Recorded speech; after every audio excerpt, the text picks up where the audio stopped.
following is a Comfortably Zoned Radio Network production. I am back, and you are comfortably zoned with me, the Zig Zag Man, in Alameda, California, right across the bay from San Francisco and across the moat from Oakland, at the 420 studio down by the lagoon, as Archie Bunker would say, or would have said had he been with us. And I have the fortune of talking to some of the most interesting people on the planet. Men, women, boys, girls, dogs, cats. This is terrific for me. And today's no exception. I have two guests, one of whom is a medium. He's Audie Hoffman from New Jersey. How are you, sir? I'm doing very good, thank you. Good. We had an interview the other day, and I'm going to play the first part of it in conjunction with this experiment, because it is for me. I'm going to put you with my partner, the executive producer of this entire network, and she is someone who is interested in what you do, and her name is Talieolson. And Tallie, I'd like you to meet Audie Hoffman. Hi, Artie. Hey, Tallie. Nice to hear your voice. Yeah. So, what is it that you would like to know, or what is it that? Well, I'm curious about how my mom's doing. You know, Fine, she passed away 15 years ago, and she had a strong belief in, esoteric or, otherworldly spiritual things, and we often would joke about what she'd be doing in the afterlife, and I just want to know if she's okay, basically, and, it's general. Yeah. Is she the one that had a lot of eyesight problems? No, but there was a mother figure in my life that did. She wasn't my biological mother, but she helped raise me. Okay, because that's who I feel like is coming through, actually. And she's very joyful. Was there somebody by the name of Joy, or who had a name that wasn't like a common name? It was like Faith or Hope or Joy, or there's somebody who had this kind of name also who I feel is around you. Yeah, no, that doesn't ring a bell as far as women. Okay. That's okay. Life. You'll understand it. For some reason, I keep on picking up that kind of name, like Hope, Faith, Joy, Charity, like that type of a name. But as far as, and she's showing me white daisies. I'm seeing like white flowers, white daisies with yellow. I'm seeing yellow and white flowers now. But she's in a very, very good place. She's doing very well. A lot of people, is she the one that passed from cancer? My mother passed from cancer, as did the lady who you may be clicked into right now. She, most of the adults in my family died of medical issues, and cancer particularly. Okay. Yeah, no, because this is what I'm picking up. Because your mom's just letting you know, it's like when the soul leaves the body, the pain doesn't follow it. The pain stops within the body. So in other words, when your soul lifts up out of your body, it literally goes into heaven, and your body is here, But right. She's doing very, very well. And I'm also getting the impression, like, are you the one you're the one that took care of her towards the end? You took care of one of your mothers? Yes. I'll say one of your mothers. Because she's my mother, she was in the care home. My sister and I both were there for her when she was diagnosed. And she's showing so much gratitude for always making her feel comfortable. And she said, I don't want you to feel guilty about having to put me in the home. And she goes, you did the right thing. She goes, well, I know she wanted that. She She was very adamant. She didn't want to. She knew she wasn't going to get through it. She was diagnosed as terminal, and she didn't want to die in the house. She was very clear about that. She just didn't want to. So. Do you still have her shoes? She's showing me something with shoes, or was she a dancer? But for some reason, I keep on seeing I'm seeing like shoes. I'm seeing like this. It's like a slipper. It's like slippers and shoes. Huh. They almost look like ballerina. They almost look like ballerina. I used to dance. My mother put me through dance class. I used to have ballet classes. Ah, so this is what she's showing me with you. Oh, okay. Yeah, like applauding you. Oh my God, she used to brag about you all the time. You truly were the apple of her eye. She used to brag about you all the time. Oh, she used to call me that. She called me that, the apple of her eye. Oh. Now, is she also the one that would be singing "You Are My Sunshine"? Oh, did she sing that? She may have. I don't remember that particularly, but calling me the apple of her eye, I remember that distinctly as a kid. Okay. But I'm also hearing the song "You Are My Sunshine," and I bet your sister would be able to recognize that. Yeah. Hold on a second. Now, she's also saying are you like contemplating a move? No, it was talked about recently, but only vicariously. One of our neighbors is moving or has moved, but sometimes we kick around the idea of, Well, anyways, your mom wants you to know now's not the time to move.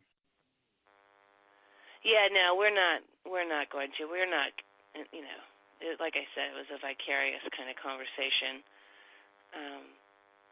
No, we're not prepared. We don't want to do that. And who is Ellen? Helen, Ellen, Eleanor?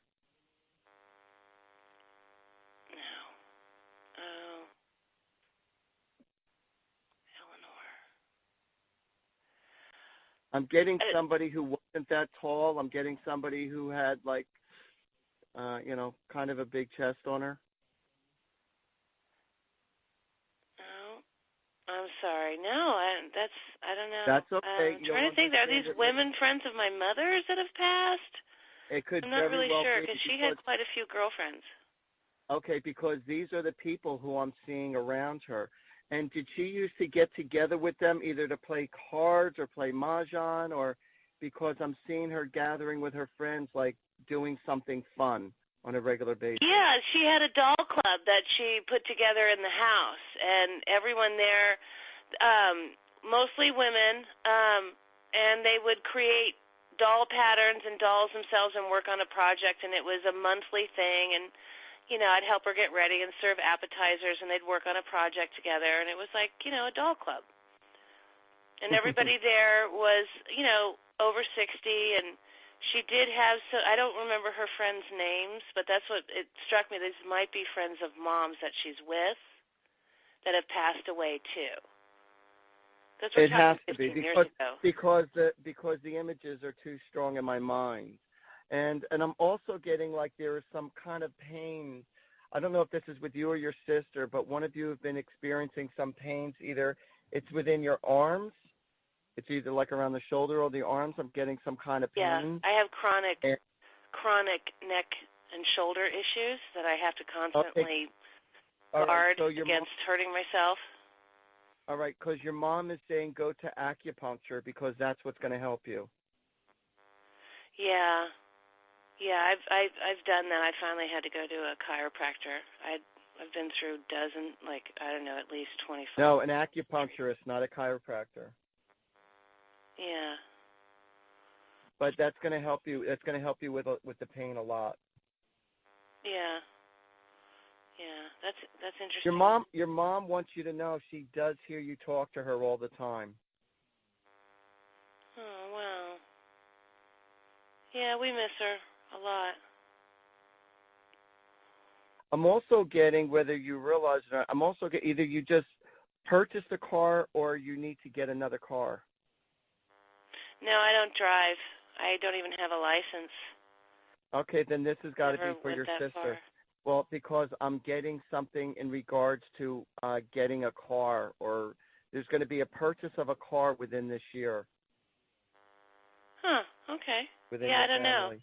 I know our friend that lives with us, he needs a new car desperately. His is like on its last leg. Well, then that's what she's got to be talking about, because I'm seeing within the family, well, who lives with you. But your mom is saying, like, sooner the better. Okay. Hold on. That's a necessity that can't go without, she's saying. You're also, hold on a sec. She wants you to know her funeral services were absolutely beautiful. Oh. She said you did a beautiful, nice. beautiful job. She goes, I think I don't want you to feel like you left anything out. She says you did it perfectly. We tried really hard to make it nice for her. She said you did everything without a hitch. She goes, you did everything perfectly. And you kept on, like, it's okay. Like, you kept on touching the casket. You kept, are you okay, or you'll be okay. And she just wants you to know, sweetheart, I'm fine. I promise you I'm fine. Yeah. I hope so. Not hope so. I've been afraid that she was stuck in the house, like her spirit was stuck here. She could come and go as she pleases. She's laughing about that. She's laughing about it. I playfully tell people heaven has a buffet up there. The food is to die for. If I ask a question, would she hear me? Is that possible? Yeah. Mhm. I want to know if this is kind of hard. If she forgives me for breaking the promise I made her about our elder sister. And she'll know what I'm talking about. Mm-hmm.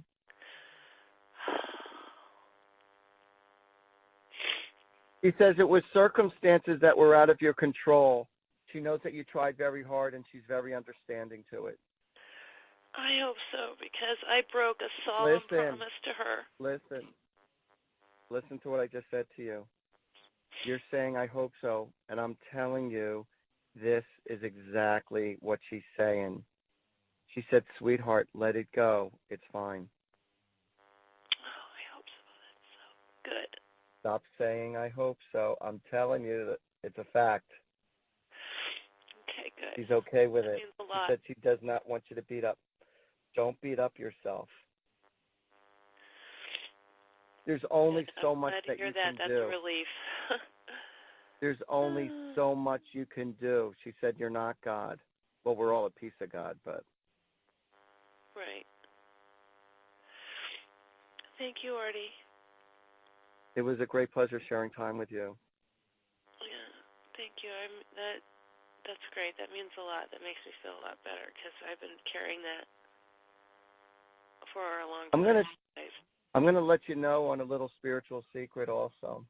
When people have a lot of aggravation in their home, or there's a lot of hostility or aggravation, or you're upset, and put white flowers in different parts of the house, in the rooms. Live white flowers soaks up negative energy. Okay. So when you're feeling down and out or stressed, put white flowers in the bedrooms, in the kitchen, in the living room, the dining room, like, white carnations. It doesn't have to be elaborate flowers. Yeah. It could just be flowers that don't cost that much. But maybe there'll be white daisies with yellow centers.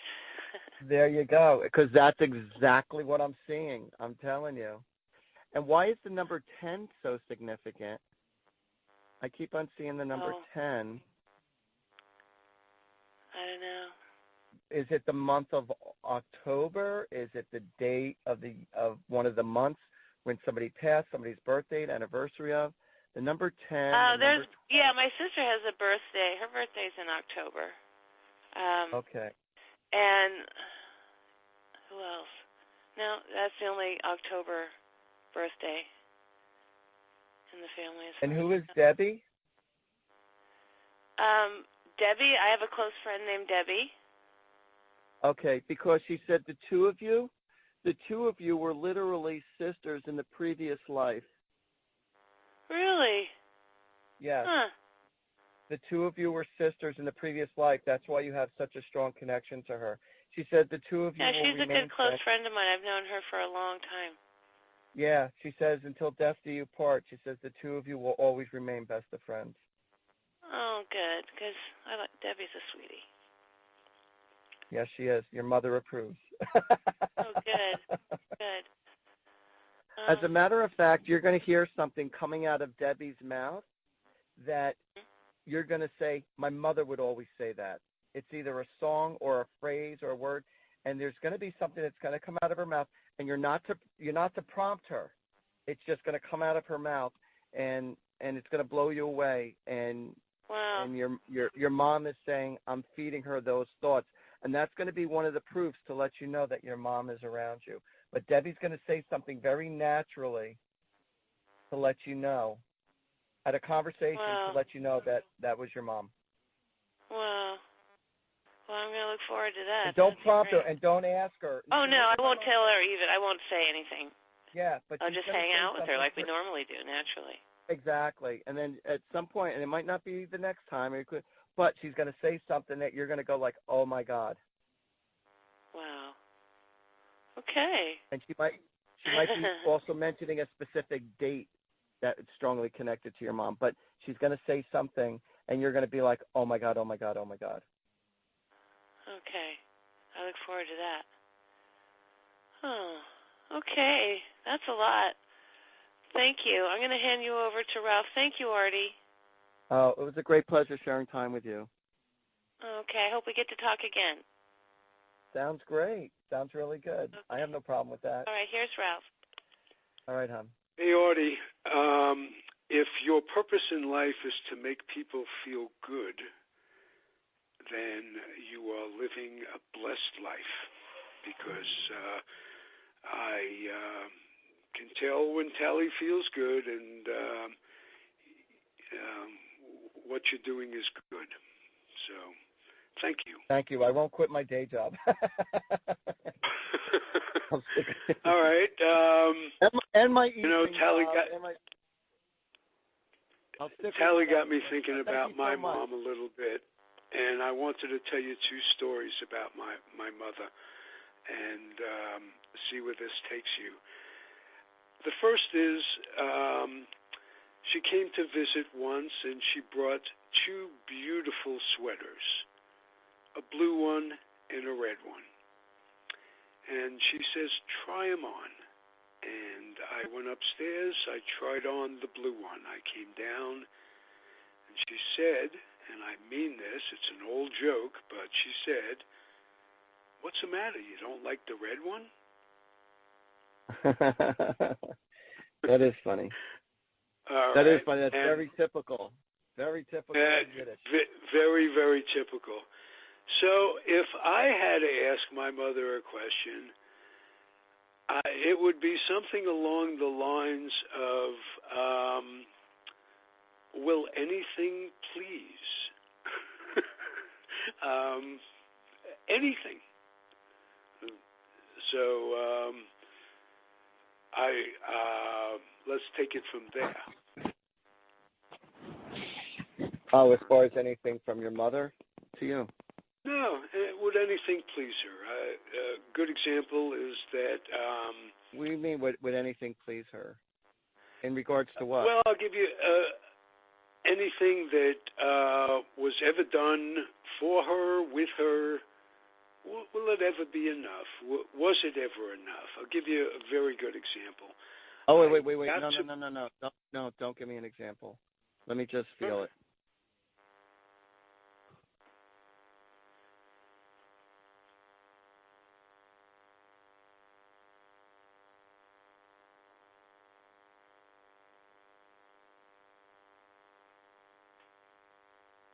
It was her nature to always be like that.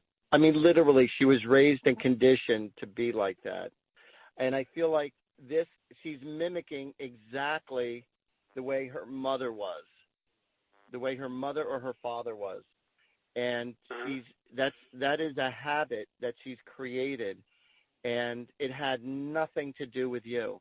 When you would help her, offer her, take care of her, you could have done this, you should have done that. I never heard of such a thing.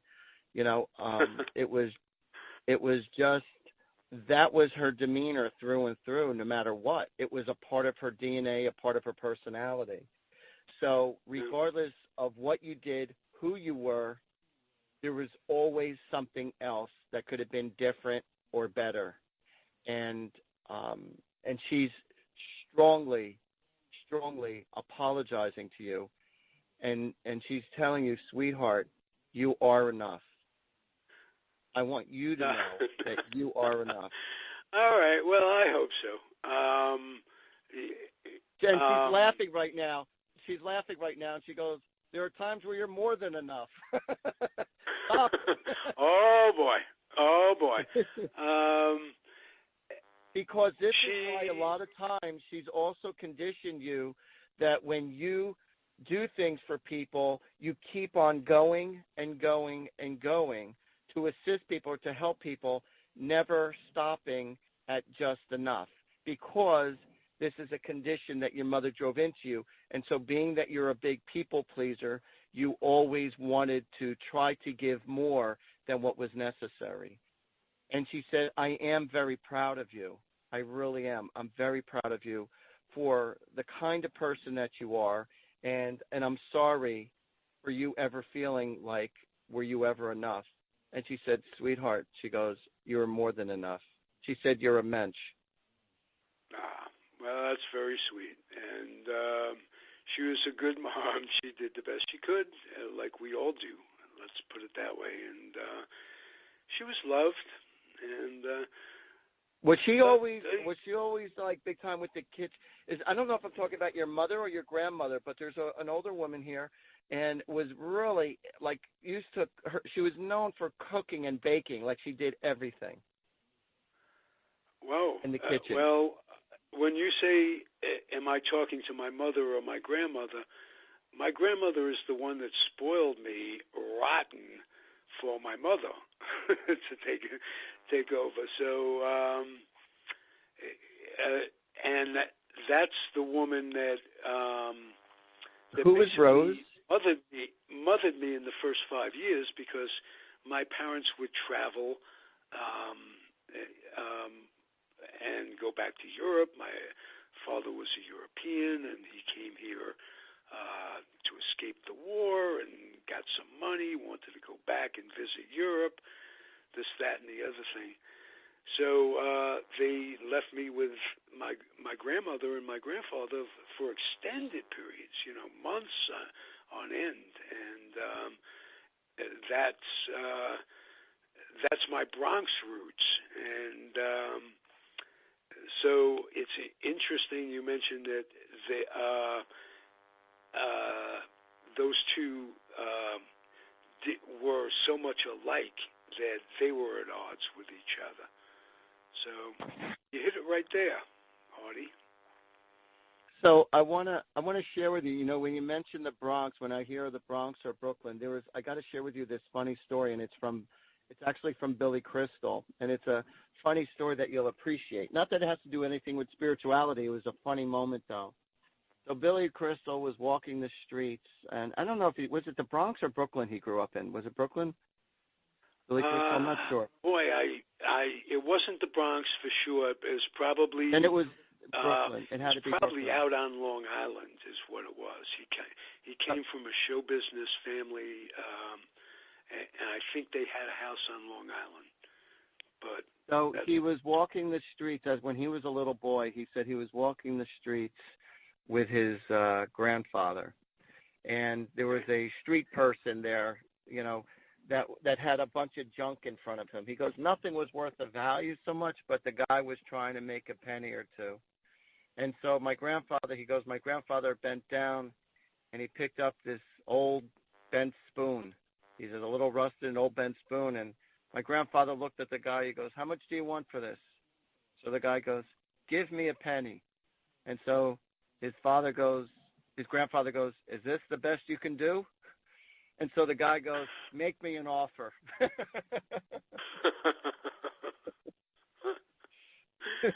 That's beautiful. Chances are, when Billy Crystal was young, he lived in Brooklyn or the Bronx and moved out. Or he had to be visiting there, because it was definitely the Bronx or Brooklyn that he was talking, that he was walking the streets with his grandfather when he was a young boy. But it was one of those silly little stories that I always thought was very cute and funny. I always remember that, and every once in a while I throw that story out there. Yeah. Hey, Audie, you made Tallie happy again. I have to thank you for that. And you're a terrific guest. Thank you so much. Come back and I'll give you a reading someday. How about that? Hey, that sounds like a deal. Right? Also, I can't refuse. Audie, you're terrific. Please pass my best wishes on to Steve Joyner, our mutual friend, when you see him, or talk to him. I most certainly will. And you promised to. Go ahead.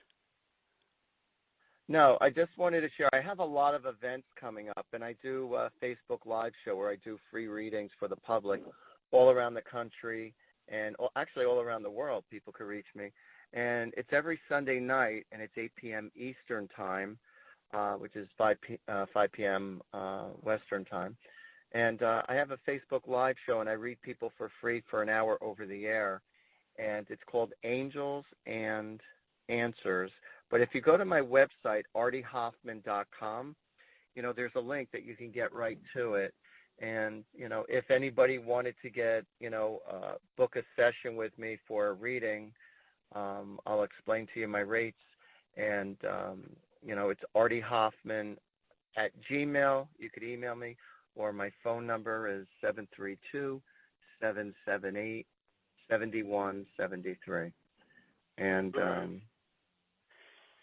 hey, if you get any vibes from Tallie's mom or anything, tell her that I didn't know her, but she raised some terrific daughters. Tallie and her sister are very compatible, and they take care. She could rest assured that they're taking care of each other. So, and she knows that. She's fully acknowledging that and knows that for sure. As a matter of fact, it's either you or Tallie. One of you is going to experience seeing a white feather fall right in front of you. You're going to see a white feather appear right in front of you at some point when you least expect it. That will be a visit from your mother. Which mother? My mother. That's you. I just said to you, it's either going to be whoever, whether it be you or Tallie. But okay. I got it. I got you. So it would. That's very nice. A white feather. It will be a white feather, and it will like take your breath away when you see the white feather. Just pick it up. Well, when you least expect it. When you least expect it, you'll see a white feather appear, and that will be a little visit from your mom or from her mom if it's her. But I believe the both of you at some point will experience that. Thank you again, Audie. You warmed our hearts. Oh, a pleasure. It really was a pleasure, and thank you so much for having me on. It was fun. Right. We'll do it again really soon. Okay. Stay well. You too. Zagazons. Adios. All right. Same to you. Thank you. Bye-bye. The proceeding was a Comfortably Zoned Radio Network production. Thank you for listening.